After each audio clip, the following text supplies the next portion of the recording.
This is a videotape of a 9 by 20 Harbor Freight lathe that I'm in the process of converting to CNC. I'm going to show you the basics of what I've done so far. It's by far completed. I've got a lot of work left to do to it, but I figured I'd share this with anybody that was interested. So here's the beginning of my video, and I'm going to show you the lathe in motion, and I'll show you how I set the motors up, so you got some detail if you decide you want to convert yours.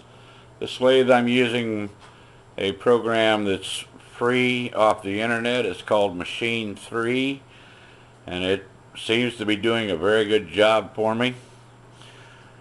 And right now I'm going to go to the computer, and hopefully you can kind of get an idea of the Machine 3 program.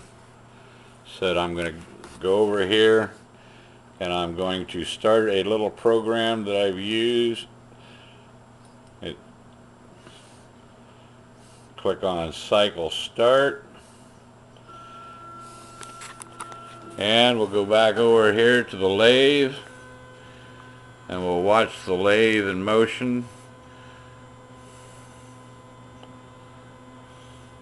I've got the feed rate sped way up so that you can actually see the lathe in action.